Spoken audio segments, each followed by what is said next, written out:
हरे कृष्ण আমি সঞ্জয় আজকে নিয়ে এসেছি একটি ব্লগটি হচ্ছে রথযাত্রা উপলক্ষে জগন্নাথ দেবের উপলক্ষে যে রথযাত্রা হয় সেই রথযাত্রা উপলক্ষে বা রথকে টেনে নিয়ে যাওয়া ও সাথে রথ উপলক্ষে যে মেলা হয় মানে জগন্নাথ দেবের উপলক্ষে যে মেলা হয় তাই নিয়ে আজকে আপনাদের দেখাবো পুরো রথ টানাটুকু ও সাথে রথের মেলা। তো ভিডিওটি ভালো লাগলে অবশ্যই লাইক কমেন্ট শেয়ার অবশ্যই করবেন, সাথে সাবস্ক্রাইব করে রেখে দেবেন যাতে প্রতিটি ভিডিও আপনার কাছে পৌঁছে যায়। আজকের ব্লগটি গোপালনগর রথের মেলা নিয়ে, তাহলে দেখতে থাকুন।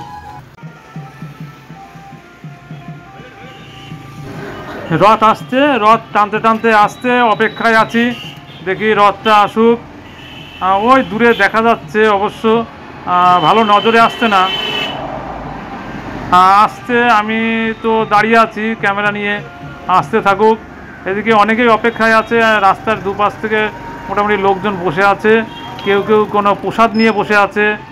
ওই যে প্রসাদ নিয়ে বসে আছে, জগন্নাথ দেব যখন আসবে, তার রথ নিয়ে যখন আসবে তখন সবাইকে প্রসাদ বিতরণ করবে। তো সব বসে আছে এখানে, আমিও অপেক্ষা করছি, তবে আসুক, আসার পরে তারপরে দেখছি। এই যে এখানে আবার দোকান নিয়ে বসে, সকাল থেকেই বেশ রমরমা দোকান নিয়ে বসে আছে। সবাই একটা আশা নিয়ে বসে আছে যে তাদের একটা ইনকামের একটা লাইন আর কি বসে আছে। ঠিক আছে, রথ আসতে থাকুক, তারপর দেখছি বাকিটুকু।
জগন্নাথ দেবের দড়ি টানা হয়, এই দড়িটা প্রত্যেকটা মানুষেরই টানা উচিত।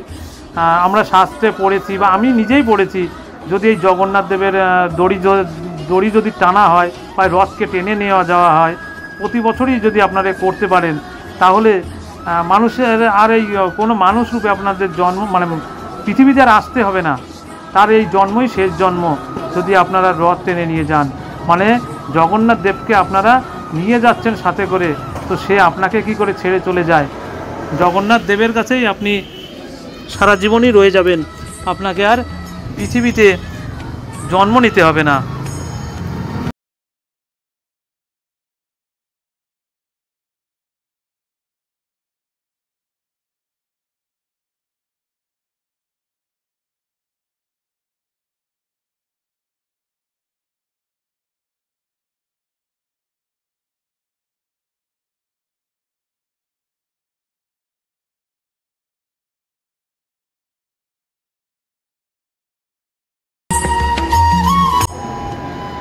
প্রসাদ বিতরণ হচ্ছে, দেখুন রথে বসেই আপনাদের সবাইকে প্রসাদ দিচ্ছে, সবাই প্রসাদ নিচ্ছে, কত আনন্দের সহিত সবাই ভাবছে আমি আগে নেব। এটাই ভক্তিতে দেখুন সবাই কি করে, দেখুন ভক্তিতে সবাই ভাবছে আগে প্রসাদ নেব। শুধু শুধু শুধু যে ভাবছেন যে এখানে রথের উপর দিচ্ছে তা নয়, পাশেও সব প্রসাদ নিয়ে দাঁড়িয়ে আছে, তারাও প্রসাদ দিচ্ছে। আমিও নিজে একটু প্রসাদ খেয়েছি, একটু রথও টানলাম। এটা হচ্ছে ভক্তি।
জগন্নাথ দেবের রথ যেখানে দাঁড়ানো ছিল সেই রথের কাছে এলাম, প্রচণ্ড ভিড়।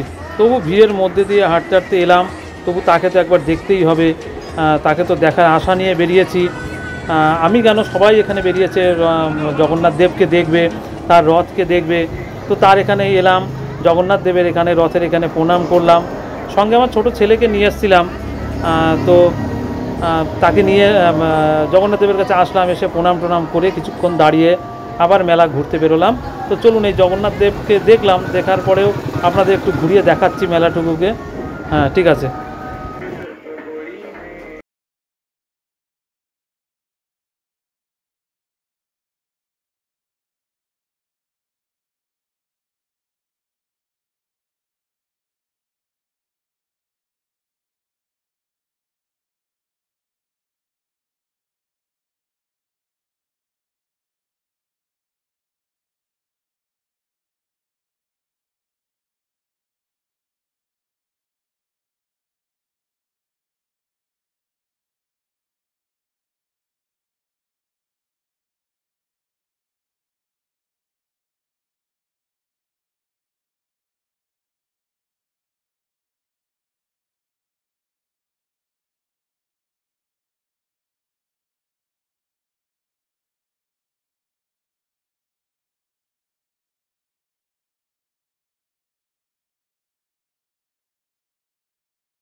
একবার নিয়ে গেলাম জগন্নাথ জগন্নাথের রথের সামনে। ছেলে বলছে বাবা যাব, আমি আরেকবার প্রণাম করব। তো নিয়ে গেলাম, ছেলে ভিড়ের জন্য ঢুকতে পারছে না, আমি বলে দিচ্ছি। যাক ভেতরে ঢুকলো, ঢুকে প্রণাম টনাম করে আমরা আবার বেরিয়ে এলাম। ওই যে প্রণাম করলো, বেরিয়ে এসে আমরা আবার ঘুরলাম রথের ভেতরে। তো ঠিক আছে, আরেকবার দেখি রথটুকু ঘুরে।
আমার ছোট ছেলেকে নিয়ে গেলাম মেলায় গিয়ে ছোট ছেলে একটি খেলনা কিনলো, খাবার খেলো। এই যে শেষ খাবারটা মানে মেলা থেকে নিলাম, মানে লাস্ট খাবার এখান থেকে নিয়ে এবার আমরা বাড়ির দিকে রওনা দিচ্ছি। তো অনেকটা যাক মেলায় ঘোরা হলো, অনেকটাই ঘুরলাম মেলায়। তো এইবার বাড়ির দিকে রওনা দিই। যাক আবার যদি আগামী বছর আমি থাকি বা বেঁচে থাকি তাহলে অবশ্যই আবার ভিডিও করব। তাহলে নমস্কার, আপনারা সবাই ভালো থাকবেন। এখানেই শেষ করছি আজকের ব্লগ। হরে কৃষ্ণ।